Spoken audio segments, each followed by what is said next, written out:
Assalamualaikum warahmatullahi wabarakatuh. Waalaikumsalam warahmatullahi wabarakatuh. Raditu billahi rabba wa bil islami dina wa bil muhammadin nabiyya wa rasula asyhadu an la ilaha illallah wa asyhadu anna muhammadar rasulullah. Allahumma shalli ala Muhammad wa ala alihi wa sahbihi ajmain amma ba'du. Kisah Nabi kali ini adalah Nabi Isa. Cerita pertama lahir tanpa ayah. Nabi Isa bin Maryam bin Imran adalah keturunan Sulaiman bin Daud. Nabi Isa hidup pada tahun 1 sebelum Masehi sampai 32 Masehi dan diangkat menjadi nabi pada tahun 29 Masehi. Nabi Isa melanjutkan dakwah Nabi Yahya dan nabi-nabi sebelumnya yang itu berdakwah kepada Bani Israel di Palestina. Nabi Isa lahir dari rahim seorang perempuan bernama Maryam. Maryam adalah anak kakak Nabi Zakaria. Saat Nabi Isa lahir, banyak yang mengunjingkan kelahirannya yang tanpa ayah. Siapakah ayah anakmu ini, Maryam? Tanya orang-orang. Saat itulah Allah membuat Nabi Isa yang masih bayi berusia beberapa hari bisa berbicara. Aku Isa Al-Masih, hamba Allah Subhanahu wa Ta'ala yang akan diberi kitab Injil.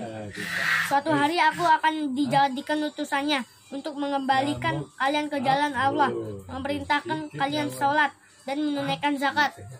Aku juga akan berbakti kepada ibuku, kata Nabi Isa yang masih bayi. Orang-orang kaget mendengarnya. Mereka tidak lagi mengunjingkan Nabi Isa dan Maryam. Allah Maha Kuasa atas segala apapun di dunia ini. Cerita kedua, 3 potong roti. Nabi Isa telah dewasa. Suatu hari beliau meminta seorang sahabatnya untuk membeli perbekalan. Karena uangnya sedikit jadi hanya bisa membeli 3 potong roti. Sahabat Nabi Isa itu sangat lapar sehingga memakan sepotong roti. Si sahabat menyerahkan 2 potong roti yang tersisa. Nabi Isa bertanya kemana 1 roti lagi. Sahabatnya menjawab bahwa uangnya hanya cukup untuk membeli 2 potong roti. Nabi Isa hanya diam. Di tengah perjalanan Nabi Isa membeli seekor kambing. Kambing itu tersembelih, terpotong dan terpanggang sendiri. Nabi Isa kembali bertanya kepada sahabatnya tentang roti yang ketiga. Hanya 2 potong roti yang kita beli. Begitulah jawaban sahabatnya.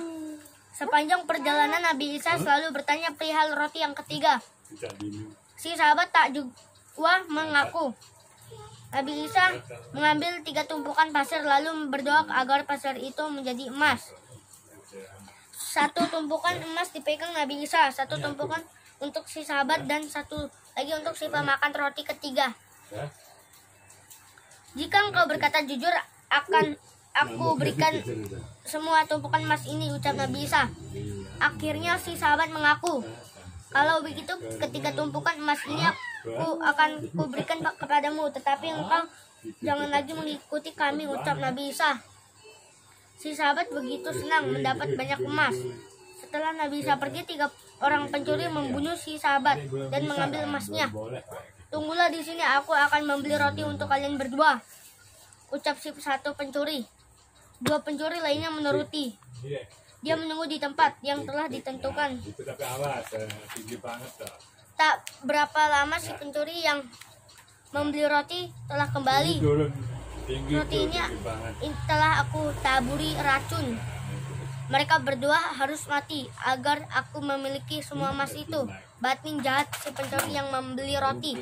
Di luar dugaan, 2 pencuri yang hendak diracun ternyata juga mempunyai niat jahat. Manakala si pembeli roti datang, mereka berdua menyergapnya dan membunuhnya. Tewaslah si pencuri yang membeli roti itu. Kedua pencuri yang masih hidup itu girang, bukan kepalang. Mereka lalu melahap roti yang dibeli oleh sahabatnya tadi. Tewas lagi dong akhirnya. Oh, tidak, tolong.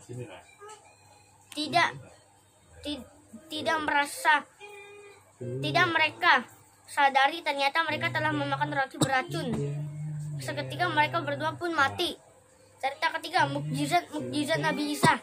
Semenjak kecil tanda-tanda kenabian Nabi Isa sudah terpancar dengan jelas. Nabi Isa cerdas dan senang menuntut ilmu.